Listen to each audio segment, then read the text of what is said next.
Dashur miq, jemi sërish me podcastin këtu në hapësirat e qendresës qytetare. Sigurisht ne gjatë javës me të ftuarit tanë mundohemi të diskutojmë çështje të cilat lidhen me kontekstin politik në vend, por jo vetëm, edhe sigurisht ndërkohë që temat të cilat ne zgjedhim shpeshherë duken periferike, padyshim që temat të cilat janë le të themi kthyer në një lloj sporti kombëtar në më të preferuar të vendit tonë është politika. Edhe kur bëhet fjalë për politikën, sigurisht kur ndalemi tek zgjedhjet, ato janë pjesa më e nxehtë, le të themi, edhe më e diskutuara në këtë situatë. Megjithatë, ne me të ftuarin ton do të kemi mundësi që të diskutojmë, le të themi, një miks të asaj se çfarë po ndodh së brendshmi me vendin tonë dhe kryesisht në çështjet e zgjedhjeve, por edhe pak se çfarë le të themi kondicionon konteksti global dhe se si ne duhet të përshtatemi me të. Unë kam të ftuar sot pedagogun, politologun Ilir Kalemaj. Ilir, shumë faleminderit që je pjesë e këtij komunikimi. Ju jeni një aktor tashmë i konsoliduar në le të themi të paktën në proceset e formësimit të opinionit publik, po edhe të asaj ekspertizës, kur bëhet fjalë për proceset të cilat lidhen me politikën e vendit, po edhe me gjeopolitikën përtej vendit tonë. Megjithatë, unë po ndalem fillimisht tek problematikat që lidhen në fakt me zgjedhjet. Kryesisht ne jemi mësuar të flasim për zgjedhjet ditët kur ose muajt përpara zgjedhjeve, kur edhe partitë politike janë më të investuara në të. Shumë më pak flitet për proceset zgjedhore menjëherë sa po mbarojnë zgjedhjet. Mirë po dukshëm në këto palë zgjedhje kemi një situatë i cili është le të themi jo shumë e shpesht në çfarë ka ndodhur në kontekstin politik shqiptar, ku për herë të parë ne kemi disa teza ku do duam që të ndërhyjmë edhe në kushtetutën e vendit për të përcaktuar qoftë edhe modelin se si qeverisemi në kuptimin e dy dhomave parlamentare, që ka qenë, kam përshtypjen, një model jo i ndjekur nga sistemet që ne kemi provuar në vendin tonë, por gjithashtu edhe disa elemente të numrit të përfaqësuesve. Ju si i keni parë të gjithë këto tentativa për të ndërhyrë në këtë masë në atë që quhet reforma zgjedhore, që ne jemi 35 vite në reformim. Gjë parë që më vjen mendje është një shprehje autobiografike e Petro Marcos, i cili thotë: linda në furtunë, jetova në furtunë, shkoj jeta në furtunë dhe po vdes në furtunë.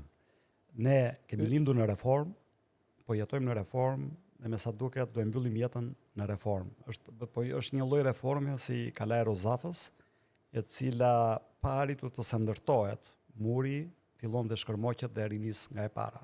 Sindroma e tokës zero. Kjo është fati, këtë gjë e shohim të manifestuar kudo, e shohim të manifestuar në ato shtëpitë të cilat pa përfunduar kati parë dalin telat për katin e dytë, asnjë s'përfundon për fëmijët që janë në emigracion, të cilët ndoshta s'kthehen kurrë. Kjo gjë manifestohet në peizazhin e përgjithshëm urban, kjo gjë manifestohet në anarkinë apo rrumpallën institucionale, institucionet të cilat krijojnë dhe rikrijojnë sipas shijes së titullarit dhe jo sipas funksionalitetit të tyre. Kjo gjë shihet natyrisht në ciklin e reformave. Unë sa mbaj mend në këto 35 vjet, mbaj mend reformën në arsim. Domethënë, ndërkohë që jemi 69 vende, i kemi humbur në Pisa dhe sot thembra akilit që shumë pak diskutohet është arsimi para universitar, ndërkohë që del kryeministri dhe thotë do bëjmë reformën përsëri në arsimin e lartë, ndërkohë që kur u kritikua me shumë të drejtë në atë kohë, u mbrojt me fanatizëm sikur të ishte Grali i Shenjtë. Kemi kaq vite që diskutojmë reformën në shëndetësi, dhe jo që nuk kemi shëndetësi falas, as cilësore, por kemi një grop të madhe e cila natyrisht ka të bëjë me jetët dhe efektet dhe me shëndetin publik. Kemi reformën në drejtësi, që natyrisht ka filluar në 2016, po bëjmë një dekadë dhe ende është një e papërfunduar në rasti më të mirë, pa ju futur pastaj pjesës si u ndërtua, kritikave të hollësishme e tjera me radhë. E njëjta gjë ndodh edhe me politikën përgjithësi. Pse politika është kaq e rëndësishme në Shqipëri? Nuk po marr Shtetet Bashkuara të Amerikës, ku pjesa më e madhe e njerëzve dihet që janë indiferent, sepse është një tjetër hemisfer, hemisfera perëndimore themi, po marrim Bashkimin Evropian, po marrim vendet që janë në kontinentin evropian. Të pyesësh para disa vitesh lexoja në Norvegji se kush është ministri bujqësisë, është diçka që është konkrete, mbi 50% e banorëve nuk e dinin se kush ishte, s'kishin pse ta dinin. Në Shqipëri nuk ka politikan sado periferik të jetë pa u njohur të themi nga pjesa më e madhe e njerëzve, dhe kjo për arsye të thjeshtë se politika këtu dikton fatet e njerëzve. Pra këtu nuk dikton vetëm kush do futet në punë në administratë publike. Nuk dikton vetëm kush do marri tenderin apo koncesionin nga qeveria, por këtu dikton edhe sipërmarrjen private. Këtu nuk kemi kapitalist ne inovativ.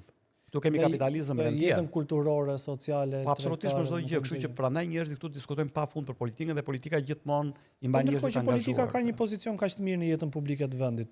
Pse nis debatin për të riformatuar, le të themi, strukturën mbi të cilën operon? Senat, numër deputetësh, do të thënë kush është nevoja për të bërë këtë bisedë?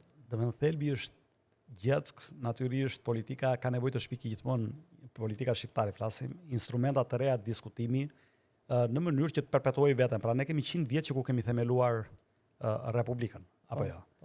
Në këtë 100 vjeçar të Republikës nuk besoj të ka ndonjë vend tjetër në kontinentin evropian që ta kenë ndryshuar më shpesh kushtetutën, bile po të heqim atë periudhën monoblok të diktaturës komuniste, ku ndryshimet ishin sa përsye faqe apo kozmetike, sepse nuk kishte fare ndarje pushtetesh.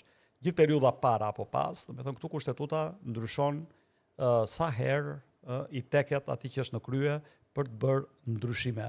Ndërkohë që një vend, vendet më të maturuara të demokracisë, jo vetëm që kanë kushtetutat më të shkurtra në botë, por kushtetuta më e shkurtër në botë është ajo amerikane. Me gjata mos gaboj është ajo indoneziane. Në kush thotë që ajo indoneziane me që është më e gjatë është demokraci më funksionale se ajo amerikane. Pra kushtetutat dhe thelbi i ligjit është jo të ketë një bazë ligjore të egzageruar, të komplikuar, që në vend për shumë keq interpretime dhe për natyrisht mosbatim të ligjit, ajo që ka nevojë është të jetë një kuadër ligjor i kuptueshëm për qytetarët, të vendosi shinat e shtetit të së drejtës, të jetë jo lehtësisht i ndryshueshëm, dhe natyrisht të shprehë dhe vullnetin e sovranit, që janë njerëzit. Sa referendume janë bërë nga 91-shi deri më sot? Po ne kushtetutën e kemi vendosur me referendum. Po ndryshimet nuk janë bërë me referendum. Po sa referendume janë bërë gjithsej nga 91-shi deri tani? 2 apo 3 referendume mbanin nën shqiptarët, është ai 94-s, ai referendumi kushtetutën, pra ne nuk kemi një nga hallkat e demokracisë pjesëmarrëse që është elementare për të shprehur dhe në një vend unitar kaq të vogël sa Shqipëria, kjo ishte rëhtësisht e bëshme. Sepse normalisht ne nuk kemi shtet federal apo një etj, po pa u zgjatur te kjo pjesë. Për të ardhur te pyetja juaj konkrete, natyrisht që ka shumë arsye pse duhet të ribër reforma territoriale administrative, pse duhet të ribër reforma zgjedhore, dhe pse duhet të ribër reforma kushtetuese apo institucionale, se këto treja duhet të bëhen bashk, nuk mund të jetë secila më vete. Sepse secila më vete prish arkitekturën e sistemit dhe na bie që ne arnojmë atë kalan e Rozafës, po ajo kala e Rozafës asnjëherë s'ka për të ndërtuar themelet të forta, nëse këto 3 dimensione të themeleve nuk bashkërendojnë me njëra tjetrën. Është interesante që nuk e kisha menduar ndonjëherë në kompleks reformat me njëri tjetrin. Mund t'ju jap një shembull, domethënë, e para punës se nga Amerika ka dalë kjo gerrymandering. Është shumë e rëndësishme, domethënë aty diskutohet jashtëzakonisht shumë se si bëhet reforma, domethënë reforma territoriale është gjithmonë e lidhur dhe administrative është e lidhur gjithmonë me çështjet zgjedhore. Me distriktet, me qarqet, që themi ne, të cilat natyrisht pastaj japin një peshë caktuar një partie politike, dhe kjo pastaj në nivel federal ndikon apo impakton për bërjen e kongresit apo guvernatorëve me radhë. Kjo gjë natyrisht mora Shtetet Bashkuara të Amerikës aty është kthyer në art kjo gjë dhe është një nga gjërat më të shumë diskutuara dhe që është një nga reformat më të vështira për të realizuar bashkë me financimin e partive politike, por natyrisht këtë gjë në çdo vend të kontinentit evropian apo në çdo vend tjetër të botës. Tani ne kaluam nga një sistem me 338 kusur komuna dhe bashki, në një sistem me 61 bashki, por ruajtën dhe 12 qarqe. Natyrisht kjo në vetvete mënyra se si u kompozuan, sepse u bën në mënyrë unilaterale, pra u bën nga Partia Socialiste, duke shfrytzuar bojkotin e Partisë Demokratike të tjera me radhë. Domethënë i jep një përsi edhe në rezultat zgjedhor, përveç kodit zgjedhor në vetvete, të padrejtë, dhe avantazh të padrejtë partisë në pushtet. Për ta thënë fare thjesht se s'dua t'ju nol, si dhe për shkak të minutazhit televiziv, Partia Socialiste në këto zgjedhje duhet të kishte 73 maksimumi 74 deputet dhe arriti të përfitonte 83 deputet. Bashkë me 3 deputet të Partisë Social-Demokrate ka 86, pra ka më shumë se që duhen, 84 ka nevojë për të bërë ndryshimet në kodin zgjedhor, kodin penal, kodin civil dhe të gjithë bazën tjetër dhe natyrisht shumë afër 93-shit që i duhet 94 vota për të bërë ndryshime kushtetuese. Kjo është shumë e drejtë. Ky është shumë problem, po unë përmenda vetëm qeverisjen qendrore. Ky është problemi akoma më akut në qeverisjen lokale. Pra, fakti që Paskuqani për shembull i është bashkangjitur Kamzës, pavarësisht se këtu ndodh lloj-lloj historie dhe ndodh që fitoi e Majta aty, ndërkohë që duhet ishte bastioni i djathtë, dhe është bashkia e tretë me madhe në vend. Tirana i bie që të ketë një avantazh qysh në nisje të pa drejt, dhe që është ajo Xhevairi apo guri i Kurorës, Partia Socialiste për sa kohë bën zgjedhjet. Po kjo është si rezultat i deformimit, në farë mënyrë të vullnetit zgjedhor përmes mekanizmave territorialo-administrativ.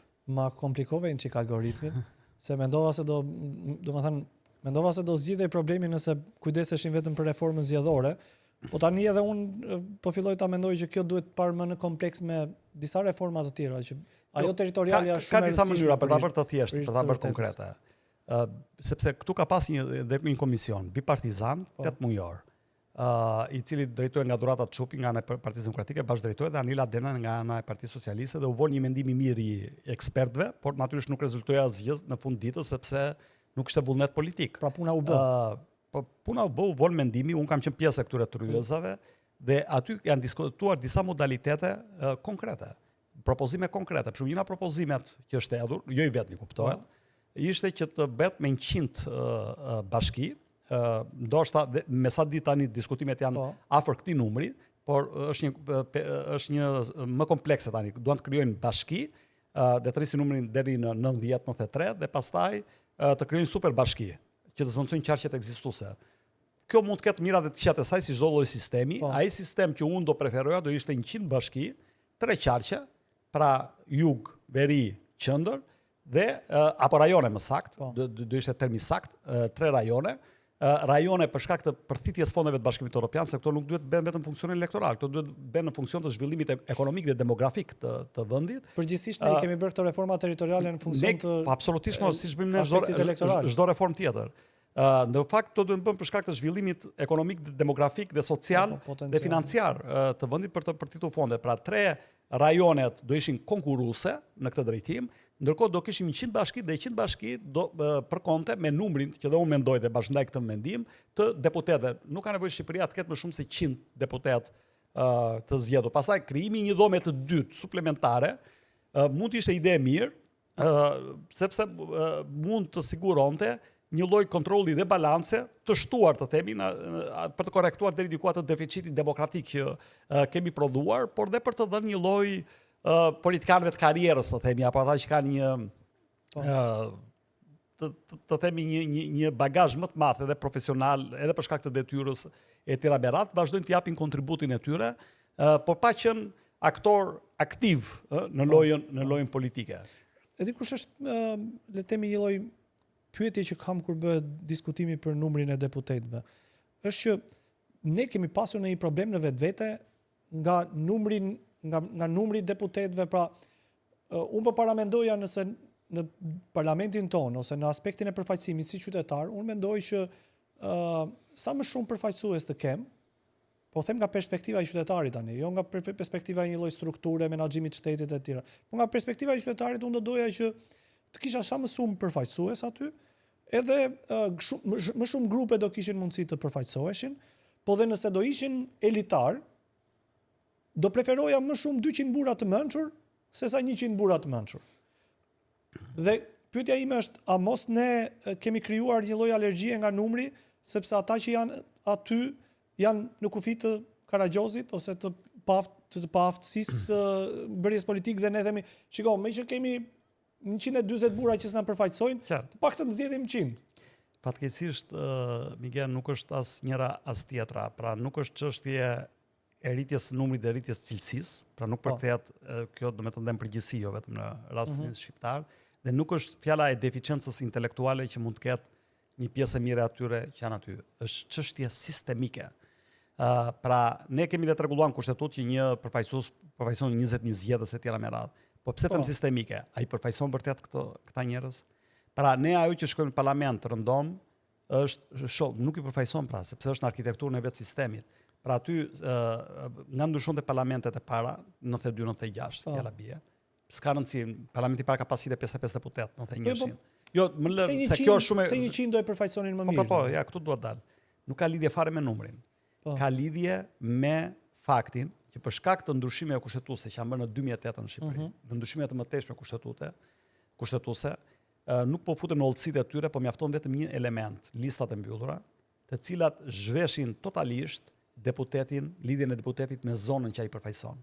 Dhe gjithë lojaliteti i kandidatit për deputet zhvendoset nga populli që ai përfaqëson, nga njerëzit që ai përfaqëson, nga baza elektorale e tij, drejt kryetarit partisë. Dhe kjo është pak rëndësi ka janë 100 deputet, 50 apo 500. Në momentin që këta deputet, qofshin këta nobelist, qofshin bujq, apo njerëz me koeficient intelektual 0, nuk ka fare rëndësi.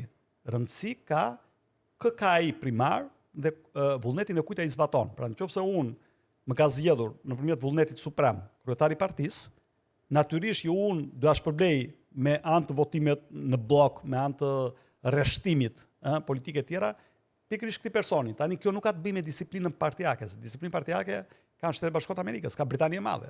Ka një disciplinë, aty po të votosh për shembull kundër linjës partisë, disa mund të përjashtosh ta grupi, ju ka ndodhur. Është ekip rigjid. Absolutisht, ju ka ndodhur nipi Churchillit u përjashtua nga Partia Konservatore, nga Boris Johnson, etj. Por ajo ka të bëjë me linjën politike të partisë, me rreshtimin ideologjik, dhe ata kalojnë pastaj të pavarur apo të gjitha ndjekin zërin e ndërgjegjes. Po në çdo rast është lidhja shumë e ngushtë e deputetit në Britani apo e kongresmenit në SBA apo e senatorit me zonën elektorale që ata përfaqësojnë. Ne e kemi zhbërë këtë gjë, dhe duke zhbërë këtë gjë, ne kemi zhbërë thelbin e demokracisë përfaqësuese. Domethënë do nisem nga kjo që ju thatë, e zhbëm, që do thotë ne e kishim të bërë këtë. Domethënë ne e kishim këtë model të zgjedhjes ose të lidhjes së politikanit me zonën. Absolutisht. Dhe unë mbaj mend në ndryshimet kushtetuese të cilët dy partitë politike i bën edhe një çik kështu shpejt, por ato adresuan një problem që asaj kohe ne e flistim si problematik të sistemit zgjedhor të asaj kohe, që lidhja e individit me zonën po na krijonte të fortë të zonës të cilët dominonin zonën. Dhe tani partitë politike ju qasën kësaj çmontimit të deputetit nga zona me këtë lloj premise, që të mos nxirnin më të fortë, sepse përballë një mësuesi dhe përballë një të fortë të qytetit, nuk fitonte mësuesi, po fitonte qyteti. Dhe partia do kishte mundësi më shumë të vendoste një mësues. Nuk rezultoi e tillë, po tani unë i di fort mirë argumentat që janë përdorur në atë kohë. Dhe madje kam dhe libra apo artikuj shkencor që ja marr ngushtësisht me këtë çështje dhe si ka reflektuar në sjelljen e votuesve kjo gjë, si ka ndikuar. Unë njeriu i dur për ta bërë këtë pyetje. Po pra, ideja është që natyrisht argumentat që u dhan ishin të vlefshëm, sepse ishte një hartë jo e shkartisur, pra po shikoje veriun e hartës së Shqipërisë, ishte ngjyrosur në blu, jugu apo poshtë shkumbinit ishte ngjyrosur në kuqe.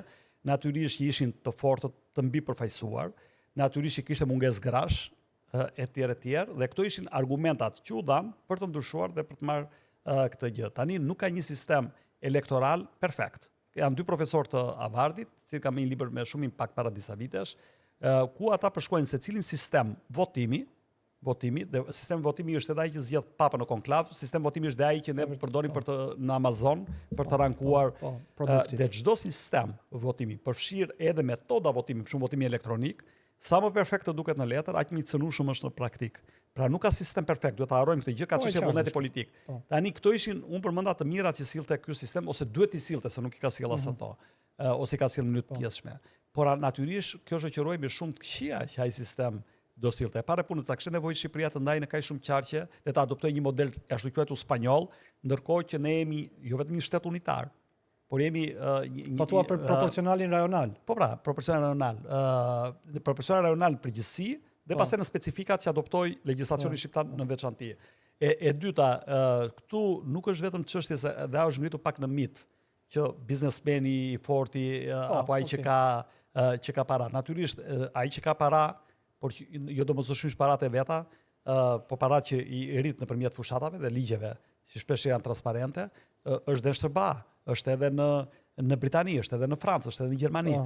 Njëna senatorët më jetë gjatë në politikën amerikane, ai që në fakt ishte kreu i Senatit për një kohë gjatë, Mitch McConnell, kam lexuar biografinë e tij dhe më ka bërë shumë përshtypje. Ai një person që në 40 e ca vjet karrierë nuk ka qenë kur karizmatik. Një person i cili arriti të fitonte herën e parë, duke shfrytzuar një moment oportun, sepse kishte qenë i krau tjetër demokratë zgjedhur e tjerë me radhë, dhe ai e siguroi që të zgjidhej për 40 vjet në radhë, farë ndërtimit të koalicioneve fituese, kur kam parasysh këtu sponsorët kryesor financiar, ditën pas zgjedhjeve. Pra ditën që mbaronin zgjedhjet, për 4 vjet, ai arrinte të krijonte një fond, apo një lloj financimi i cili kalonte 3 dhe në 4 fisha të kundërshtarit. Dhe ky është arsyeja kryesore pse ai vazhdonte të zgjidhej. Kjo nuk e bën atë më të shkëlqyerin e mundshëm, apo njeriu më pozitiv të mundshëm, apo më të mirën e mundshëm, por nuk e bën njëkohësisht as më të keqen. I jepte atë që thot Machiavelli, ku ndan ligjësinë morale nga politika, jo që politika është imorale, po politika është amorale. Pra në radhë të parë ti duhet fitosh. Dhe duhet të dish të mbash pushtetin. E dyta pastaj është se çfarë ti bën si kontribut në raport me komunitetin. Ti mund të kesh ide më fizike në botë, por nëse nuk arrin dot ti materializosh këtë gjë, atëherë është e kot. Megjithatë, në reflektimin që mund të bësh ose mund të kesh bërë, a mund të ketë një moment për Shqipërinë që të mos kemi më diskutime për reformë zgjedhore? Diskutimet janë normale. Kanë 30 vjet që na i ndjeri John McCain, i cili fliste për reformën e financimit elektoral në Shtetet Bashkuara të Amerikës, reformë e cila për 30 vjet. Unë po shikoja prapë Bernie Sanders që kishte absolutisht. Po ka, domethënë, mund të ketë 40 vjet ky financimi ishte sërish pjesë. Po është absolutisht. Po të lexosh kujtimet të Tony Blair, çështja e financimit të partive politike zëvendin kryesor aty ose një nga vendet kryesore. Po të lexosh në vende të tjera të Bashkimit Evropian, Italia fjala bie, që kemi dhe më afër modelit ton, është natyrisht i njëjti problem apo i njëjta çështje. Pra, këto nuk janë çështje që ti zbulon gralin e shenjtë apo ke një Deus ex machina ku e zgjidh në mënyrë përfundimtare këtë problem.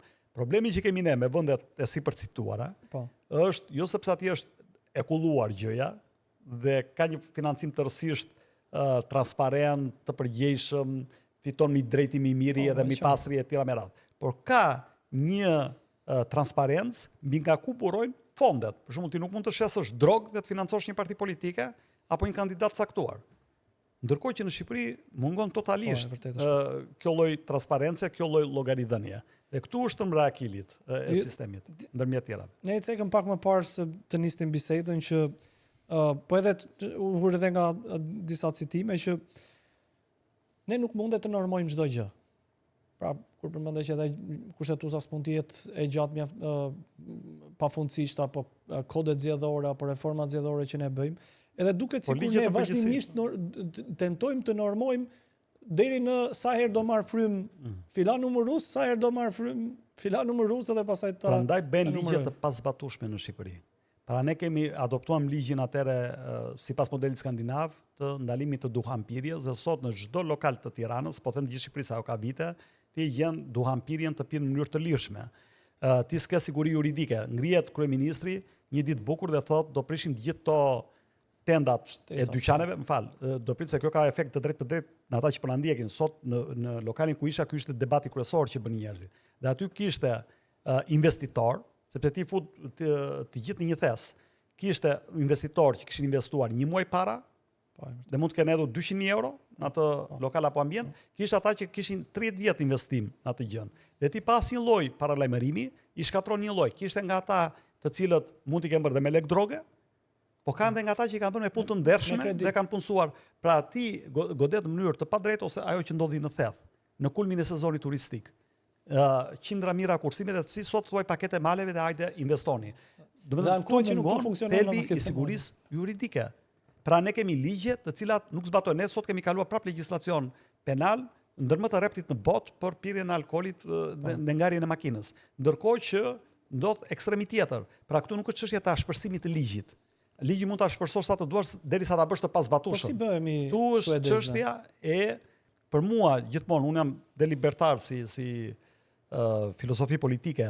Unë mendoj që sa më pak shtet, sa më pak komplikimet të ligjeve, sa më i thjesht jetë kuadri fiskal, sa më fort jetë siguria juridike, aq më shumë gjërat ecin përpara. I besoj shumë më tepër sipërmarrjes private, se sa i besoj shtetarëve tanë, të cilët natyrisht kanë deficiencat e tyre demokratike, institucionale, intelektuale, të cilat nuk lënë shumë për të shpresuar. Edhe kur ke shtetin administratorin më të keq të paras publike, absolutisht. Merr më pak kuptim që ta bësh më të pasur. Po ne kaluam vetëm një fjali. Ne kaluam nga taksa e shesht në taksimin e drejtë që qëndron zoti Rama, për taksim progresiv. Tani nuk po i futem esapeve të tjera. Po ne sot mbledhim si përqindje të prodhimit përgjithshëm bruto, më pak se ç'mbledhim 2005-2013. Pra nëse 2005-2013 ne shkojmë deri në 28.5% të prodhimit përgjithshëm bruto, sot jemi 27%. Ajo që ka ndodhur është që ata që kanë paguar 10%, shtresa e mesme e popullsisë, sot pagojnë 23%. Dhe me gjithë taksimet e tjera, pra siguracionet shëndetësore, shoqërore e tjera me radhë, shkojnë në 30-33%, që është 1/3 e të ardhurave të tyre të deklaruara, pra shtresa që është më meritokratike, gjithë Shqipëria ka 20.000 menaxher, shtresa apo profesionistë të lirë, shtresa që është ajo që jep më shumë mbrapa në terma të vlerës së shtuar, që punson më shumë njerëz, që është shtresa që ka trurin, që është shtresa që po detyrohet më shumë të emigrojë, ajo është shtresa më diskriminuar fiskalisht. Ndërkohë që përfituesit më të mëdhenj janë ata që tash quhet oligark, të cilët marrin llokpën e madhe dhe kjo gjithpastaj shkakton një zhbalancim social dhe ekonomik dhe një polaritet frikshëm, ku ata që nuk kanë mundësi të përballojnë koston e jetesës, po shtojnë, ne kemi 40% popullsisë varfëri relative. Jam dakord. Na shkojnë 46% e shpenzimeve në ushqime. Domethënë në një lloj kështu besimi ideologjik ose në një lloj besimi të aspektit të çështjeve filozofike të drejtimit të shtetit, edhe unë jam afër asaj që ju mbroni, sepse sa të marrë kohë që shtetarët apo administratorët e këtij vendi të pastrohen, ndërgjegjësohen, bëhen më të mirë etj. Nuk kemi pse në të njëjtën këtë proces që shpresojmë të ndodh, edhe ti çojmë sa më shumë para apo ta bëjmë strukturë më të fortë administratën në kuptimin e kontrollit të jetës, jo të fortë në kuptimin e profesionalizmit. Megjithatë duket që nëse ne ja dalim që gjërat të ndodhin në këtë vend, do të ndodhin nëse konkretisht në real politik është që dy elefantët e mëdhenj të politikës janë Partia Socialiste dhe Partia Demokratike, në një farë mënyre të duhet të sinkronizojnë, le të themi, veprimtarinë e tyre për të bërë që gjërat të ndodhin, ndërkohë që ajo që ne shohim sot është që për gjitha reformat që edhe ju pak a shumë i cituat, Partia Demokratike sërish s'ka dalë nga tryezat. Pra, për shembull, ne sot janë hedhur propozime nga të dyja palët e forcave politike për reformën zgjedhore, për këto modelet e reja, po ndërkohë në të vërtetë sot që flasim, prej dhjetorit Partia Demokratike ka dalë nga tryezat, qoftë reformës zgjedhore, po qoftë edhe ato që janë tentativa të reformës territoriale. Shko, Miguel, ajo që është rëndësishme të kuptojnë dhe qytetarët dhe ata që ta ndjekin, është për çfarë shërben politika. Politika ka një funksion primar të saj para çdo gjë tjetër. Është duke qenë se burimet janë të pamjaftueshme, gjithmonë dhe në çdo kohë, qoftë për Singaporin, Katarin apo Luksemburgun, vendet më të pasura sot në botë. Natyrisht që politika është aty që të garantoj edhe përfaqësim adekuat interesave, natyrisht, por dhe të bëjë një shpërndarje apo alokim të burimeve, të cilat janë gjithmonë të fundme. Prandaj ekziston politika.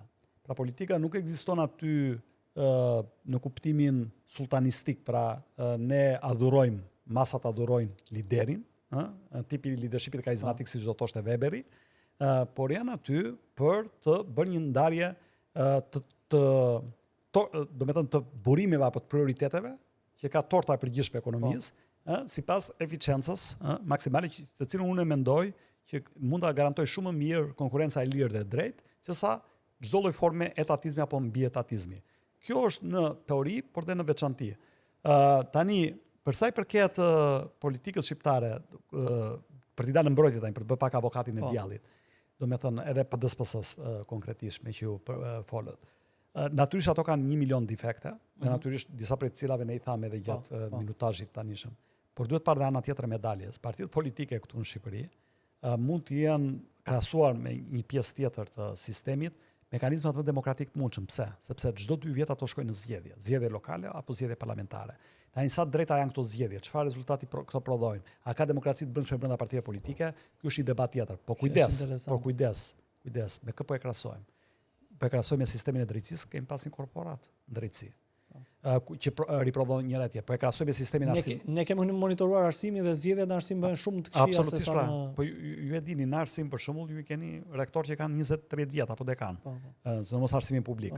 Merë sistemin shëndetësisë, është e njëjta gjë, ata që janë shefa klinike, e kanë një dorë revanin, do baklava, pra i ke dhe shefa klinike, i ke dhe shefa departamentesh, i ke kujdes edhe spitalin privat, ku ata punojnë me mëditje, i ke dhe me klinikat e tyre. Pra ai që është thot shef është i mbi fuqishëm dhe i plot fuqishëm si asnjë vend tjetër europian, ndërkohë që specializanti të ri i vendosin një barrierë jashtëzakonshme prandaj shkon në Gjermani. Pra krahasuar me këto sisteme, po deshet ta çojë te bujësia, ta çojë te sektorët e tjerë. Pra futbollit, te dhomat. Absolutisht është një gjë, te kupole policisë ndaçi policia që edhe këto organizmat profesionale ndonjëherë janë më të mbyllura. Absolutisht, do të shko sindikata, të njëjtat kryetar sindikate që kanë 35 vjet. Ata vetë janë bërë me vila, me shtëpi, me tafën e tyre janë pasuruar. Këtë sistem, edhe pse këto prodhojnë pak demokraci, janë prodhuesit më të madh të demokracisë pra aq pak sa po absolutisht po, sepse ka një filtr, ka një burim, ka një konkurrencë, domethënë sido që ti jetë në mos është konkurrencë brenda partisë, është konkurrencë mes partive, është konkurrencë mes koalicioneve. Pra pavarësisht gjithë deformimeve të mundshme. Pra s'do ta shkojmë çdo të keqe në politikë. Kam përshtypjen që ju jeni le të themi personazhi kryesor që mund të japësh një lloj përgjigje edhe mbi atë që është politike, që është edhe kulturore, etnike ose sociale. Çfarë ndodh që ne nuk prodhojmë dot për te politikës këtë lloj shoqërie që ka një lloj qasje ndaj ose ndaj një dëshire ndaj demokratikës. Mike, pyetja është shumë interesante dhe shumë sfiduese. Tani ne shikojmë godën vetëm gjysmë bosh dhe unë jam shumë i ndërgjegjshëm kudo që ulemi, besoj dhe ju e bashkëndani këtë mendim. Ne jemi popull që ankohet shumë, natyrisht Ballkanas jemi, dhe vëmë në pa, ndonjëherë me shumë të drejtë, gjithë anët negative që kemi. Si rezultati trashëgimive të ndryshme, si rezultati komunizmit e tjerë me radhë. Por nga ana tjetër ne kemi dhe shumë veti pozitive. Kush janë vetit pozitive të shqiptarëve? Për shembull, ne jemi vendi i dytë me numrin më të madh të vetpunësuarve jashtë sektorit bujqësor, 39% në Europë, që tregon që shqiptarët kanë një shpirt sipërmarrës. E dyta, ne kudo që shkojmë, nga Australia dhe Zelanda e Re, deri në vendet afrikane, kudo që kanë shkuar shqiptarët, kanë spikatur. Domethënë jemi në popujt emigrator, vetëm këtu nuk spikasin dot. Po pikërisht pra, sepse ka sistem. Unë jam ndjer shumë krenar kur fillova studimet në Shtetet Bashkuara të Amerikës, një profesor historisë më pyeti nga je, me gjysmë zëri i thash jam shqiptar, më tha ju jeni njëna komsit apo etnit më dinamike që unë kam njohur, tha. Në Amerikë që është një melting pot, se Boston, New York janë ato që kanë një multikulturalizëm, sepse tha nuk njoh asnjë familje shqiptare që mos ketë bler shtëpi, mos ketë bler biznes, mos ketë bërë të dyja brenda shumë pak viteve. Sepse atje sistemi ty të inkurajon që energjitë e tua ti katalizon në mënyrë proficiente. Tani bim në Shqipëri, natyrisht shqiptarët janë sipërmarrës, natyrisht shqiptarët duan të çajnë vet, natyrisht shqiptarët janë ambicioz. Por ti bën një dyqan me lekët e djersës të gjakut, të emigrimit e tjera me radhë, dhe ai vjen me kullën e drogës dhe të vendoset karshi dhe të falimenton. Pra ky është falimentim i sistemit apo sistemi që nuk funksionon, nuk është faj shqiptarëve. Ti shkon për të zgjidhur një çështje në gjykat, ka njerëz që kanë lënë, ju janë zbardhur flokët në gjykat, ka njerëz që kanë humbur jetën dhe nuk kanë patur zbardhjen e çështjes së tyre prej ndoshta 2 dekadash apo 3 dekadash. Ne të gjithë flasim për reformën e drejtësisë sot dhe themi kush është përbërje gjykatës kushtetuese, kush është përbërje gjykatës së lartë. Ndërkohë që thëmbra apo si është rasti Meta apo si është rasti Veliaj. Ndërkohë që kemi 150.000 çështje të pashqyrtuara mes gjykatës së apelit dhe gjykatës së lartë. Tani kujt intereson më shumë nga pikpamja e qytetarëve? Intereson zgjidhja e çështjes pronës të filan individi apo intereson më shumë Meta apo Veliaj do dënohen me burg apo nuk do dënohen? Tjetër punë që projektorët janë te kjo e dyta, për shkak edhe të amplifikimit të politikës në media edhe gjatë. Pra ne nuk duhet i vëmë fajin shqiptarëve. Ne kemi gjëra shumë pozitive, dhe unë prandaj thash që unë jam një tifoz i një shteti minimal, jam një tifoz i reduktimit të burokracisë, sepse jam besim plot që shqiptarët din të ja dalin dhe shqiptarët din të ndërtojnë. Dhe kemi një lloj kulture tjetër nga vendet skandinave. Në vendet skandinave funksionon shteti mirëqenies, siç janë ata, deri diku, sepse ata kanë pas problemet e tyre së fundmi e të gjitha, sepse natyrisht duhet të jesh Norvegjia me burimet pafundme që ti ta mirëmbash atë, por sepse ka një kulturë të rrënjosur disa shekullore në lidhje me solidaritetin sociale të tjera, në lidhje me atë që ti merr mbrapa shtetit, në lidhje me kapitalin social, koezive të tjerë. Ne, në lidhje me trajtat, siç e përshkruat ju, etnografike apo kulturore apo këto, unë mendoj që i përshtatemi shumë më tepër një sistemi të tillë ku por shteti dhe politika mos të jenë primar në diktimin e jetës së qytetarëve dhe veprimtarive të tyre social ekonomike. Pra në një farë mënyre, le të themi këtë, mos shfrytëzimin e gjithë potencialit që vendi jon ka, ju ja faturoni sistemit politik dhe modelit politik që ne kemi zgjedhur. Ne kemi me qindra dhe me mira në diaspora. Do të thënë që këtu bëhet thjesht show, bëhet summit e diasporës, përziden ndonjë individ andej, jepet ndonjë çok, merret ndonjë individ në diasporë atje pa pikë lidhje, vendoset drejtor këtu në ndonjë agjenci. Por nuk është kjo mënyra se si të vilet vendimi dhe vlera dhe impakti diasporës. Ka me qindra modele të provuara dhe shumë të suksesshme, që nuk kanë përqindjen e diasporës shqiptare, ne jemi vend 2-3 në botë me përqindjen e diasporës në raport me popullsinë. Se kemi 2.2 milion diaspora shqiptare të konfirmuar, pa futur këta emigrantët pa letra e tjerë me radhë, ndërkohë që ti ke sot po kaq në Shqipëri. Pra ke gati 50% të popullatës e ke në diasporë dhe ka me qindra dhe me mira të cilët janë shumë të suksesshëm. Janë shumë të suksesshëm si Mira Murati, si Ermonela Jaho, si qindra të tjerë të cilët kanë. Kjo ka qenë historike kështu. Pra, unë kur bëj një reflektim kush kanë qenë momentet më të mira të historisë të shqiptarëve është kur diaspora ka gjetur rrugën për t'u integruar me vendin. Pra, kur bëhet fjalë për pavarësinë, kanë qenë intelektualët që erdhen nga një perandori të formuar mbi perandorinë turke. Po edhe perandorinë osmane, po edhe kur edhe heroi jon kombëtar Gjergj Kastriot Skënderbeu ishte gjithashtu një individ që në një moment të caktuar të jetës së tij vendosi të kthehej brenda territorit vet. Kjo ka ndodhur pothuajse me çdo shtet tjetër të Europës lindore sidomos. Po dhe në botë, domethënë ku kanë studiuar shumica nga Ho Chi Minh deri te Pol Poti kanë studiuar në Francë apo jo? Nga Fidel Castro, po edhe këto vendet aziatike ose e kanë kjo domethënë duhet kuptojmë një gjë, sepse kjo janë deficiencat pastaj të studimit të historisë në Shqipëri apo domethënë ne unë kur kam bërë histori vetë apo studentët që i pyet sot ose të gjitha, ne përqendrohemi shumë çfarë ka ndodhur, ku diun lidhjen e Prizrenit, lidhjen e Pejës, datat, fiksimi datave, individëve etj. Me radhë. Po ne pothuajse kemi lënë pa studiuar fare ato që janë epokbërëse, revolucioni industrial dhe impakti që ai ka pasur. Kjo ndoshta për arsye se ne s'kem pas revolucion industrial këtu, se industrializmi erdhi bashkë me modernizmin i solli komunizmin në ideologjinë e tij të rrezikshme dhe natyrisht prodhoi një katastrofë totalitare në këtë vend. Por kjo nuk do të thotë që nuk duhet studiuar efekti dhe impakti tyre mbi iluminizmin, mbi rilindjen kombëtare. Sepse natyrisht idetë qarkullojnë. Tani kjo është një temë që mund të flasësh me orë, po unë po e përmbledh në mënyrë fare skematike. Megjithatë ne marrim shtet kombet, sikur shtet kombet kanë ekzistuar për qindra shekuj. Në fakt shtet kombet janë derivati fundit të shekullit 19. Hobsbawm i thotë si rezultati i revolucionit francez, Gellner i thotë si derivati i revolucionit industrial, por ato komunitetet imagjinuara që thotë Benedict Anderson e tjerë, shumica e tyre dërmuese mbi 80% janë krijuar në shekullin e 20 e mandej. Pra janë diçka shumë afër në kohë.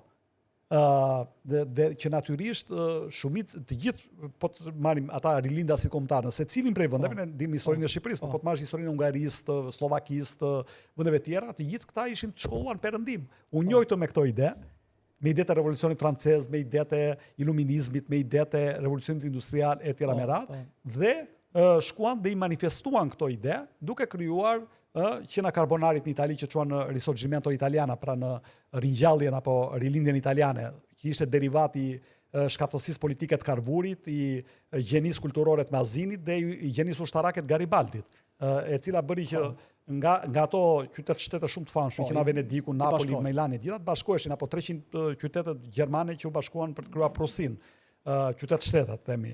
Kështu që Europa nga 1500 njësi të vogla, qytet-shtete, por dhe perandori të mëdha si perandoria Shqip-Romake apo Papati, apo ato mbretërit, arriti të kristalizojë apo të formësonte ato që ishin shtetet kombëtare, të cilat natyrisht pastaj ishin u krijuan dhe në funksion të revolucionit industrial, sepse ishin njësi më të lehta për komunikimin, për shkëmbime teknologjike, për edukimin e masave, që filloi natyrisht edukimi kombëtar, duke filluar nga Franca e pastaj u shpërnda në vendet e tjera. Pra janë disa procese ku Shqipëria është një pjesë e tyre si çdo vend tjetër i botës, nuk mund të jemi të shkëputur apo pa analizuar këto fenomene. Pyetja ime radhës në këtë kontekst është sigurisht që unë po mundohem ta drejtoj bisedën sepse forma më e mirë kam përshtypjen për të dialoguar është për të lëvizur mbi frekuenca dhe jam duke shijuar këtë momentin që kalojmë nga aspekti filozofik edhe tek si lidhen ato me elementet e jetës së përditshme të një vendi.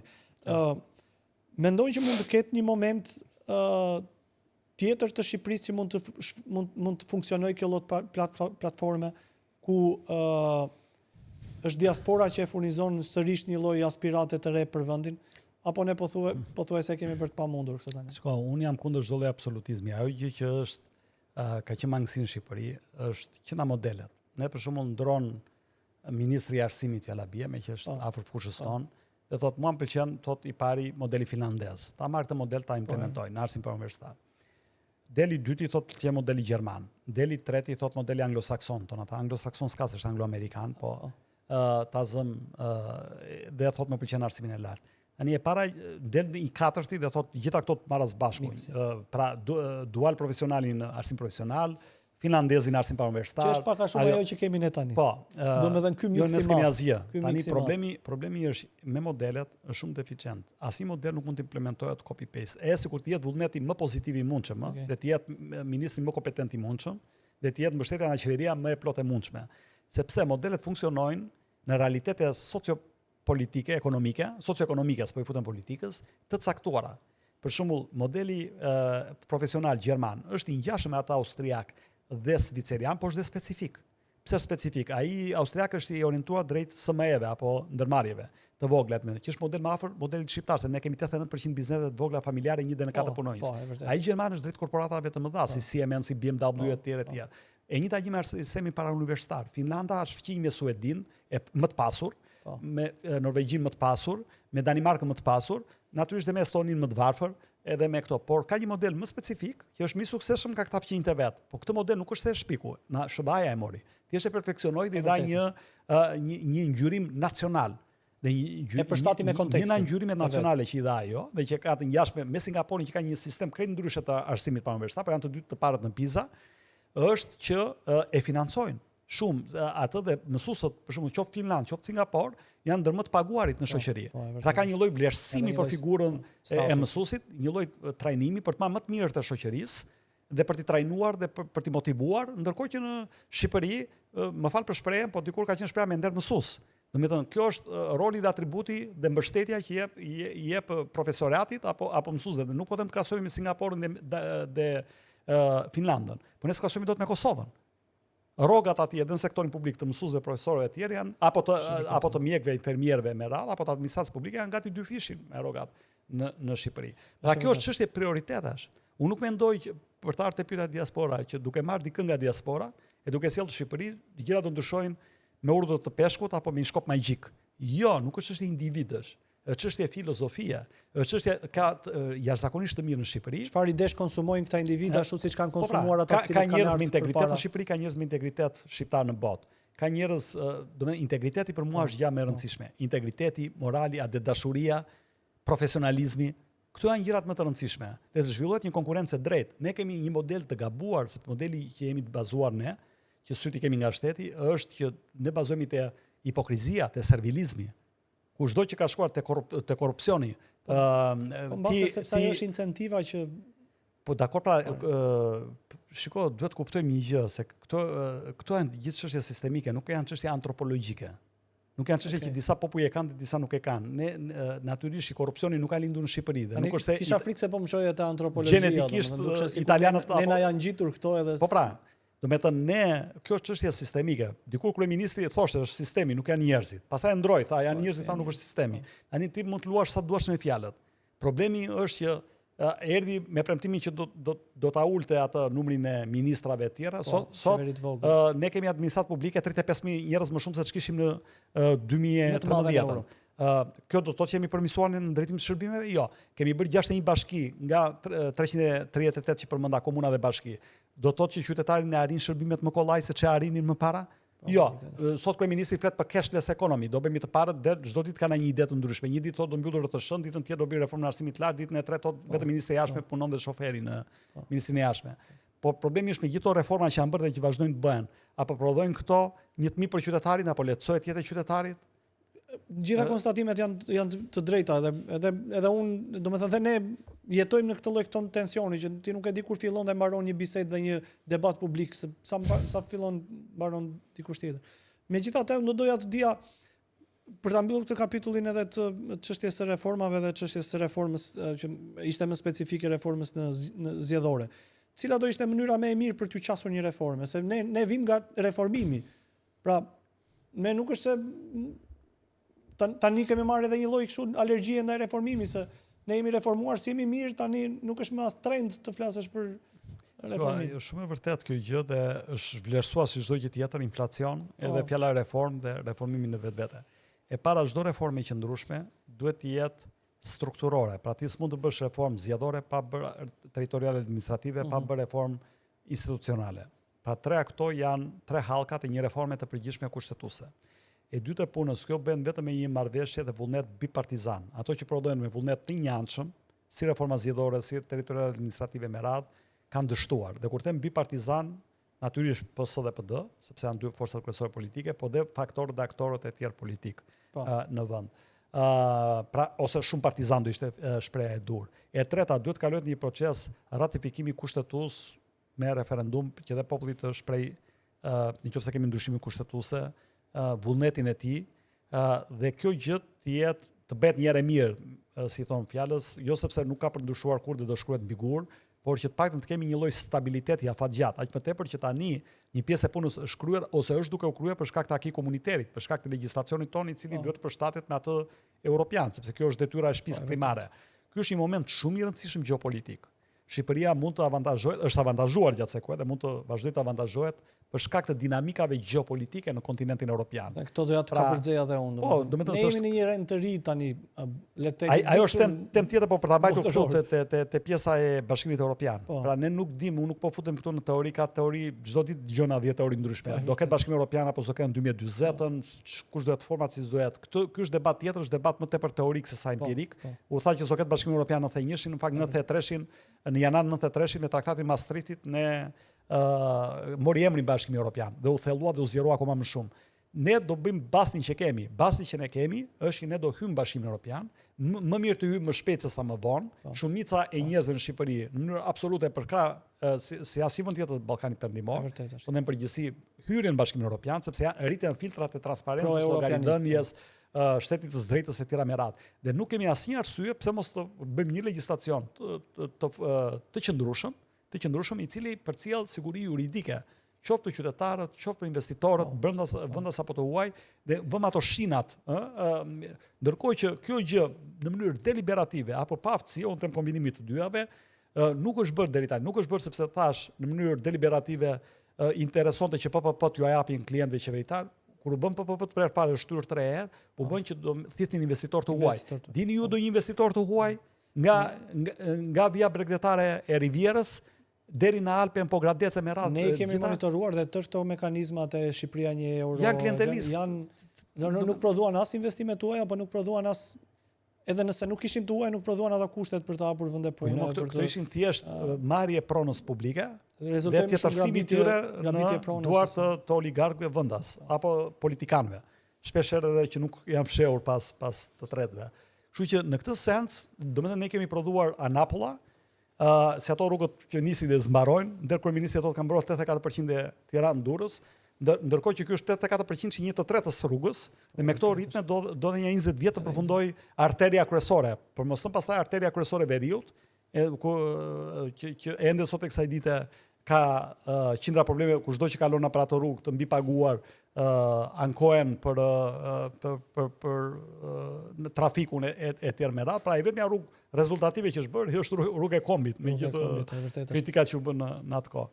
Ju e përmendit pak më parë që ne ndodhemi në një fluks, kam përshtypjen më të madhin që mas luftës së dytë botërore të një lloj lëvizjeje të teorive, po edhe aksioneve politike që shtetet dukshëm po ndërmarrin ose kontinentet po ndërmarrin ndërmjet tyre.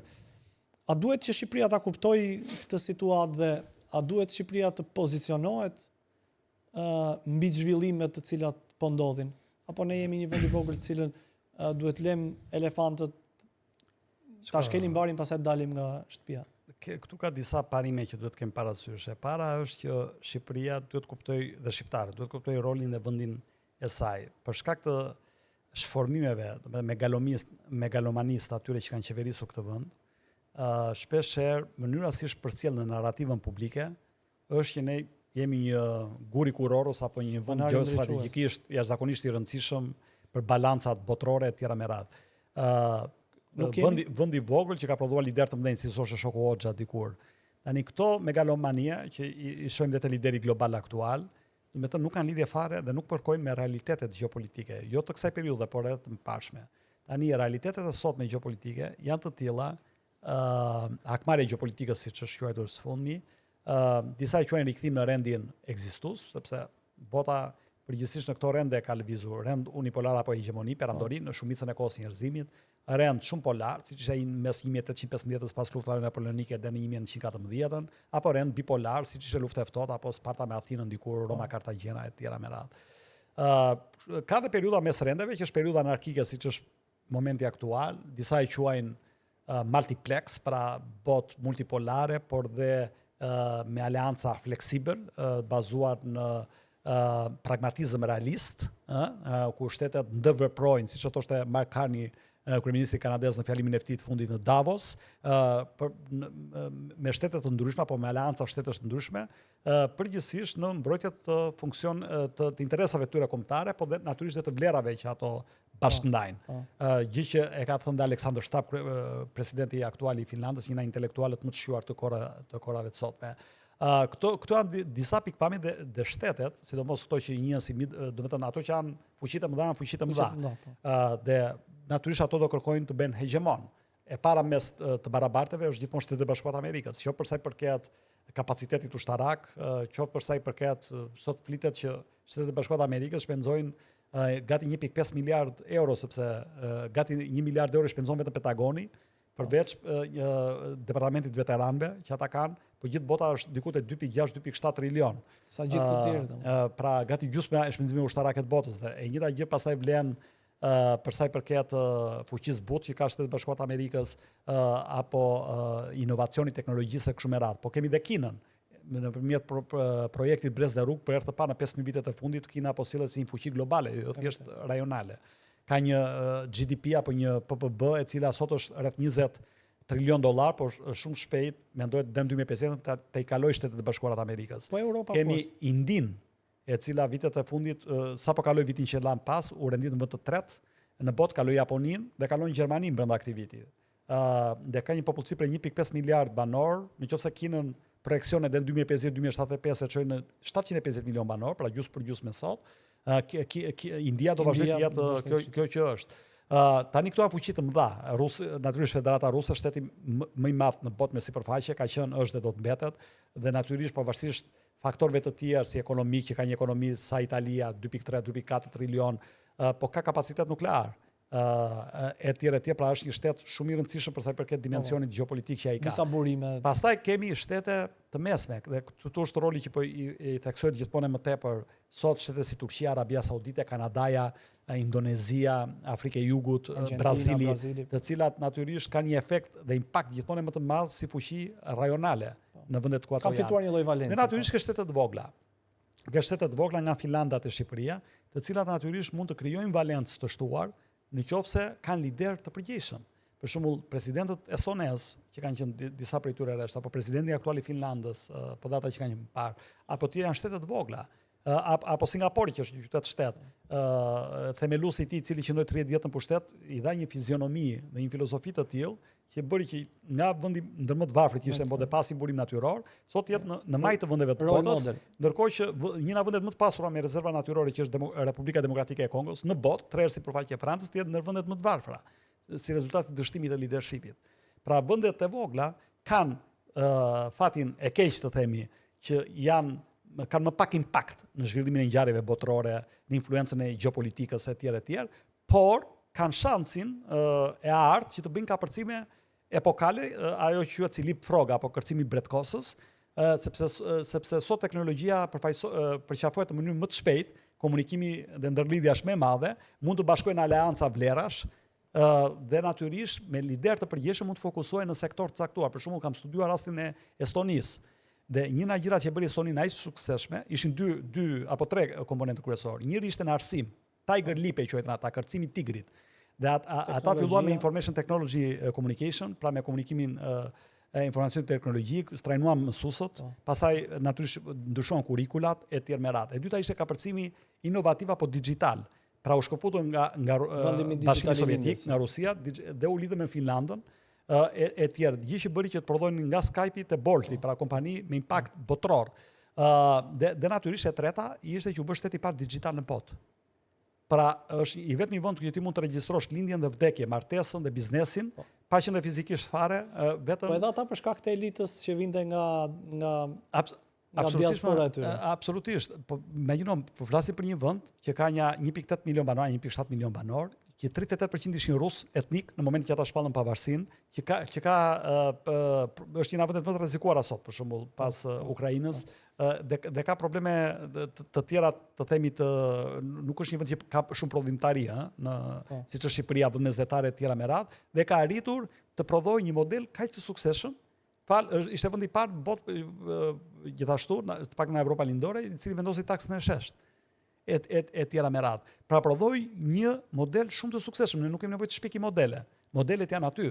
Ne mjafton që ti marrim këto modele tani çaj mungon Shqipërisë me rezervat ujore më të nda në Europë pas Norvegjisë, mos ketë jo ujë të pishëm, se s'bet fjalë, jo ujë 24 orë që ka qenë premtimi i përsëritur të paktën 12-13 ditët e fundit janë çarë gjitha daullet me këtë gjë, po ne s'kemi as ujë të papishëm, as 24 orë në rubinetat tona, ndërkohë që përmbytemi nga ujë nga ana tjetër, se rezultati i keq planifikimit urban e tjera me radhë. Pra këto nuk janë nga dora e Zotit, këto janë nga dora e robit. Dhe këtë gjë ne duhet ta ndryshojmë dhe duhet kemi elita të ndërgjegjshme për kapacitete le të themi intelektuale. Kemi ne që të na drejtojnë drejt një vendosje të mirë në arenën gjeopolitike. Ne kemi kapacitetet intelektuale, për vërtetës. Problemi është sa të përfaqësuara janë këto kapacitete intelektuale. Për shembull, shikoja Malin e Zi ose Serbinë, krahasoj me vendet e rajonit. Jo vetëm që ka një impakt shumë të madh roli atje i Akademisë Shkencave, i qendrave kërkimore në politikbërje. Po këtë po pyesin. Po edhe në përfaqësim direkt. Tani nuk po them politikan për politikan. Politikan për politikan, politikanët shqiptar janë shumë herë më lart se sa mesatarë atyre në vend të Ballkanit Perëndimor. Tani megjithë krahasohet Ivica Dačić apo të tjerë, domethënë i deri diku Vučićin vet, në kuptimin se vajti 30 vjet në politikë aktive, me bagazhin intelektual, me stofin akademik të politikanëve tanë që Berisha, Rama e me radhë. S'po i futen pasaj çështjes që kush ka vepruar më shumë në funksion të interesit kombëtar apo po themi si bagazh intelektual, ne qëndrojmë më lart. E njëjta gjë po të marrësh në sektorin në disa sektor të administrimit publik. Ma kanë thënë këto dhe kolegë, dhe profesionistë, dhe miq, edhe sektori privat natyrisht, kanë shkuar, janë ballafaqohuar me ta dhe ne e përfaqësojmë, e përqafojmë teknologjinë, inovacionin më shpejt. Dhe kemi goxha më shumë përparësi. Problemi që ne kemi pastaj është për shembull ministri i arsimit i Malit Zit, pak ndër para pak kohësh, ishte një figurë akademike super respektuar. Domethënë, ndërkohë që në Shqipëri, domethënë, kë kemi prodhuar si domethënë pra është ajo kakistokracia që jo ai që është profesionist ose tjetri problem që ne kemi është që këtu nuk vjet juristit bëj punën e juristit, ekonomistit, inxhinierit, po është anapolla. Deveja përpara kalit. Po, vjet inxhinierit bën punën e juristit, ekonomistit, politologut. Domethënë individi brenda shoqërisë nuk e di rolin e tij pak a shumë. Domethënë unë shikoj në të gjitha sektorët. Kushdo është në një hapësirë ose në një vend pune ku e di që aty nuk është për afat gjatë dhe atë po e bën për një periudhë kalimtare. Dhe çdo që takoj nga miqtë e mi profesionist, ja jam këtu sa për të rregulluar disa gjëra të tjera. Ja jam këtu sa për të kaluar. Sepse problemi është që ata që i vën për arsye besnikërie, për arsye korrupsioni, për arsye që mos marrin vesh se si grabitet po gjithkush e ndin që nuk është në vendin që i takon. Po kjo është shumë e dëmshme sepse kjo thyen çdo lloj incentive dhe gjithë parimi, pse kapitalizmi është sistemi më funksional në raport me natyrën njerëzore. Është sistemi më funksional sepse kupton mekanizme incentivizimit të egoizmit që ka çdo qenie njerëzore në vetvete. Dhe prandaj komunizmi si filozofi politike, jo se ishte implementuar keq te ne, siç thon të keq lexuarit e sotëm. Po në vetvete është utopik, se thotë secili sipas mundësisë, secili të hajë sipas dëshirës. Nuk e njeh sentimentin e individit. Nuk e njeh sentimentin e individit, nuk njeh egon e individit, nuk njeh ambicien e individit dhe nuk e shpërblen atë. Dhe sot prandaj gjithë sistemet që flasim nga sistemi kapitalist skandinav, se kapitalist janë ata, po janë welfare. Na sistemi korporatist kapitalist ai gjerman apo sloven apo kapitalizmi socialist i Kinës. Kapitalizëm socialist i Kinës apo kapitalizëm burokratik i Francës apo kapitalizmi laissez-faire i Anglisë, Amerikës dhe Estonisë. Pra janë gjitha forma të ndryshme të kapitalizmit, por është i vetmi sistem i cili përshtatet me natyrisht natyrën njerëzore. Laissez-faire sot nuk është më në Francë? Jo, laissez-faire s'ka qenë kur në Francë, ka qenë vetëm ide e laissez-faire, do me thënë si shprehje nga një ekonomist francez, por mendova që do laissez-faire, laissez-passer, pra kapitalizëm deregullues, është ai që po i refera. Ne jemi në minutat e fundit të bisedës, edhe unë me miqt gjithmonë jap 5 imazhe të cilat ata mund t'i komentojnë në mënyrën se si le të themi marrin atë indicjen e parë mbasi i shikojnë. Dhe imazhi im i parë është ky. Për shikuesit e kanë në monitor, kështu që. Po ky imazh është një imazh ku ndërthuret identiteti kombëtar me anë të figurës së Gjergj Kasrot Skënderbeut, një figurë e cila duhet bëj krenar jo vetëm shqiptarët, po europianët, një civilizim të saktuar, i cili përbashkon dhe është fibra apo shtylla kurizore, çdo popull, çdo vend ka një identitet dhe ka një hero kombëtar, dhe ne jemi me fat që Gjergj Kasrot Skënderbeu na përfaqëson. Jemi me fat që shqiptarët megjithëse nuk kanë pasur një fe që i ndërlidh, megjithëse nuk të vetme, domethënë, si vendet e tjera fqinjë si udhjesës ballkanike, megjithëse nuk kanë pasur një shtet që unifikon apo një mbretëri apo kanë pasur një gjuhë, dhe kanë dhe një identitet mishëruar natyrisht edhe nga figura komplekse e strategut ushtarak, gjenisë politike dhe natyrisht influencerit më të madh të kohës së tij, po jo vetëm, që është figura Skënderbeu. Nga ana tjetër, shohim modernitetin apo globalizmin të mbivendosur, shohim natyrisht edhe domethënë kullat e famshme që janë duke u ngritur, shohim edhe këto ngjyrat piktoreske të kryepiktorit dhe kryedizinjatorit kryesor të vendit, i cili me anë të penelave që ngjyrosi fasadat e Tiranës vazhdon t'ia vulën e tij estetike edhe zhvillimit urban, shpeshherë kaosit urban në Shqipëri. Që të ftojnë kështu të ndihesh europian për 10 minuta në qendër të qytetit. Çdo gjë tjetër larg qendrës është kufit otomanes. Po kjo është një tjetër në fakt një shembull i tranzicionit shqiptar, mendoj, i përmbledhur në një foto. Pra në një foto ne shohim një tranzicion pa përfunduar, prandaj që tranzicion. Gjithë ide tranzicionit ishte kalimi në një demokraci popullore socialiste, pra në një farë mënyre regjim totalitar, se ajo ishte vetëm forma nominale se si vetë quhej ai sistem. Tingulli në një demokraci të konsoliduar, po ne ende nuk kemi në demokraci të konsoliduar, ende jemi në tranzicioni stërgjatur dhe i padrejtë për shqiptarët, dhe kjo foto natyrisht kujton edhe ato ndërtimet e papërfunduara, sado që kjo është një skele përkohshme, që janë anë mban vendit, edhe ato rrugët ende të pashtruara apo të papërfunduara, apo që kanalizimet që sa herë ndryshojnë rihapen nga e para, të tregon dhe forcën, decentralizmin dhe vullnetin politik i cili dikton jetën sociale, ekonomike, kulturore të gjithë vendit. Në pjesën brapa të kujton ato kullat e famshme ku janë kthyer një pjesë e tyre lavatriçet pastrimit parase. Megjithatë, unë do të ftoja edhe një hashtag tjetër që është ajo e protestës. Dhe protestës natyrisht, dhe protestës e cila e mbivendosur në këtë foto tregon që në një anë është pushteti, nga ana tjetër është ka pasur shumë protesta të paktën muajin e fundit. Duket sikur këto aktorët politik po garojnë dhe kanë një lloj, domethënë një lloj ngutje. Kjo ndoshta bëndet pa efektshme protestën, sepse në qoftë se liderët politik do shihnin opozitar, flas gjithmonë, do shihnin për te interesit apo meskinitetit personal dhe ambicjes vogël, atë që është e mira e përbashkët, e përfaqësimit të atyre zërave të cilët janë kundër regjimit aktual apo sistemit aktual, dhe do arinin të përbashkoheshin rreth atyre vlerave që bashkëndanin, megjithëse mund të kenë shumë gjëra që mund mos t'i ndajnë me njëri tjetrin, atëherë do kishte shumë më tepër, mendoj, dhe frym, dhe rezistencë, dhe natyrisht dhe pushteti nuk do sillen në mënyrë aq arrogante. Ka një arsye pse njerëzit nuk janë aty.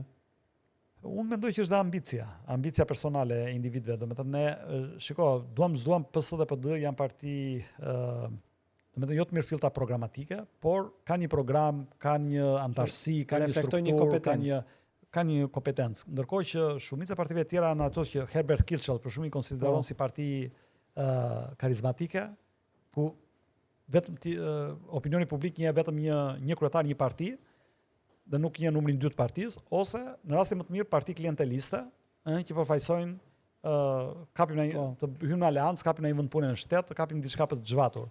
Që në këtë sens normalisht është ai autobusi i famshëm i Kuçit, që secili do ta drejtojë sipas agjendës dhe oreksit vet.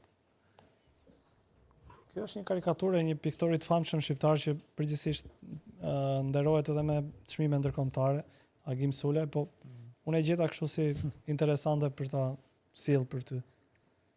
Kjo është e vjetër sa vetë jeta kjo e të pasurit oligarkut, i quajmë ne e tjerë për kundër varfërisë ndonjëherë ekstreme, por në rastin konkret ajo që bën interesante, këtë është mbajtja e librit, mbajtja e politikës, domethënë politika e cila të bën të mundur të arrish këtë pasuri në radh parë. Pra politika është instrumenti i cili të pasuron. Në vend që të ishte instrumenti i bërjes së ndryshimeve publike, të cilët do të sjellin një rishpërndarje më të mirë të pasurisë publike dhe natyrisht të zhvillimit ekonomik. Dhe kjo është padrejtësia në Shqipëri, të cilës si kushtohet shumë pak vëmendje për fat keq. Dhe e fundit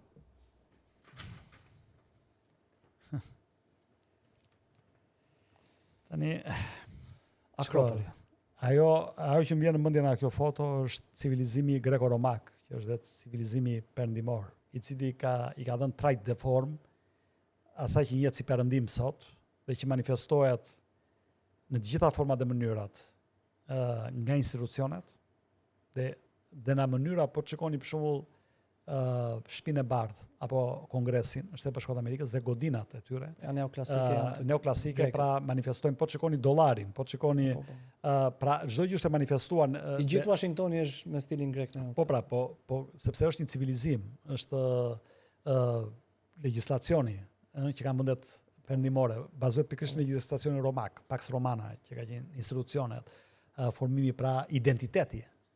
Kështu që në këtë sens unë shoh që Shqipëria i përket këtij lloj mentaliteti, këtij lloj krijimi apo funksionimi të do dëshironim të institucioneve, kësaj filozofie të paktën, por për fat keq Shqipëria ka arritur të prodhojë një lloj kakistokracie ku më të paaftët kanë qeverisur në mënyrë më të keqe të mundshme, dhe kjo gjë do të ndryshoj sa më herët aq më mirë. Domethënë dhe kjo gjë nuk ka qenë gjithmonë, se nuk duhet parë një trajtshme dhe periudha 35 vjeçare. Ka pasur plot burra dhe gra të shkëlqyer, profesionistë të mirë, të cilët për një periudhë të shkurtër të jetës së tyre profesionale kanë shkuar me dëshirën e mirë për të kontribuar dhe kanë kontribuar, por natyrisht gjërat pasojnë regres, sidomos ku s'ka rotacion politik, sidomos ku ka një arrogancë të numrave, sidomos ku kemi për shembull sot edhe krahasuar me vetë qeverinë Rama, për mos ta zgjatur, qeveria e pa Rama të paktën me gjithë mirat e këqija të saj kishte një përfaqësim politik dhe intelektual dhe bagazh profesional shumë herë më të lartë se sa qeveria 4. E tij ku pjesa më e madhe janë anonimat, domethënë se s'kan as background politik, as profesional dhe as ekspertizën. Kështu që degradimi i pushtetit. Sa më shumë rritet eksperjenca, përvoja dhe talenti në pushteti kryeministrit, aq më pak është e panevojshme bëhet që ata që rreth tij të kenë një vlerë të caktuar. Tani që po mendoja, mbase ka një foto të munguar që mund të ishte Grenlanda. Çfarë mund të ishte? Që mund të ishte harta e Grenlandës ose për të komentuar, domethënë. Kjo që po ndodh. Kur po mendoja që duhet të jepja edhe një imazh tjetër, të cilën shiko, ne jetojmë në një botë ku kjo kërkon një temë vetë emisioni natyrisht, s'dua të zgjatem, por jetojmë në një botë që shumë sfiduese në disa parametra.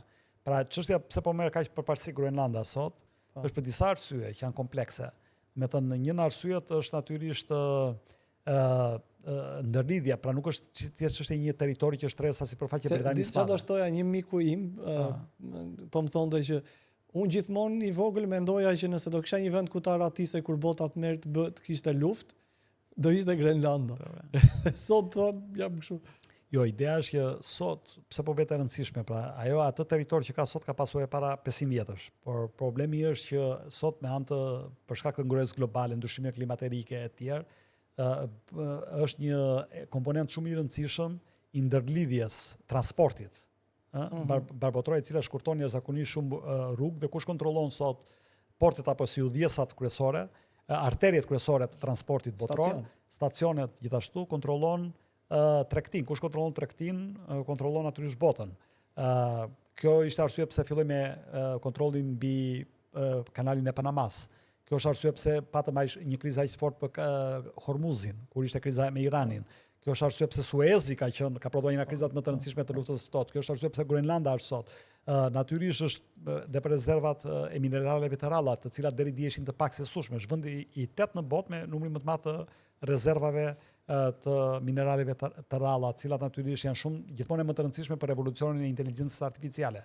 Është gjithashtu e rëndësishme për mburojën, për shumë për Shtetet e Bashkuara të Amerikës është e rëndësishme për mburojën antiraketore dhe sinjalizimin. Tani këtu është debati pastaj që i duhet Amerikës patjetër pronësia si titull hipoteke apo mund ta shfrytëzoj edhe pa pasur këtë gjë, apo e bën këtë gjë siç thot paktën publikisht shtëpia e bardhë Donald Trump, presidenti Trump për ta fuqizuar NATO-n, sekundër ka thënë ai së fundi që unë e kam fuqizuar NATO më shumë se kushdo tjetër president para me, apo po e bën siç thon kritikat e tij për ta shkatruar atë gjë.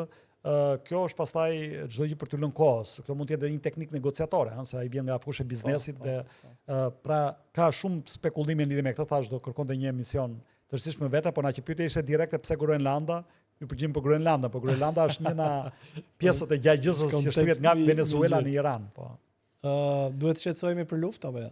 Diplomacia do mbizotërojmë. Nuk mendoj do ketë luftë për Groenlandën. Okej. Mirë, unë të falenderoj shumë për gjithë bisedën, bëm një xhiro pak më të gjerë se sa tema që kishim vënë objektiv, por kam shtypjen që e gjithë kjo lëvizja midis tezave politike, filozofike dhe mënyrës se si ne e formatojmë jetën e përditshme tonë, ndonjëherë mungon hapësirës së komunikimit. Përgjithsisht tentojmë të jemi pak më biznesmen në kuptimin e të folurit, domethënë orientohemi ndaj ato zgjidhjeve të shpejta edhe shumë më pragmatike edhe shumë më pak po bëhet e udhës që idetë të diskutojnë edhe të qarkullojnë në rafshin filozofik që më pas të kemi një lloj kështu implementim më të qëndrueshëm të vendimarrjeve që ndodhin në vendin tonë, dukshëm ato të cilat mund të jenë le të themi reformat më me impakt që do impaktojnë vendin, edhe unë kam frikë si ju që do t'jenë më shumë të orientuara ndaj nevojave politike të politikës së ditës, se sa ndaj aspekteve konceptuale dhe të shtetbërjes dhe filozofisë së ndërtimit të një mirëqenie për vendin, po gjithsesi ne si qytetar na mbetet vetëm të ushtrojmë një lloj presioni që demokracia t'i jep disa mekanizma. Shpeshherë kemi dështuar të përdorim ato si mekanizma, por që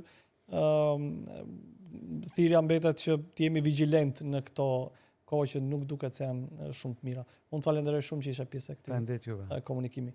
Miq të dashur, ne do jemi sërish së bashku në komunikimin e radhës në javën e vijim me të ftuarin e radhës, kështu që deri atëherë ju le takim dhe faleminderit.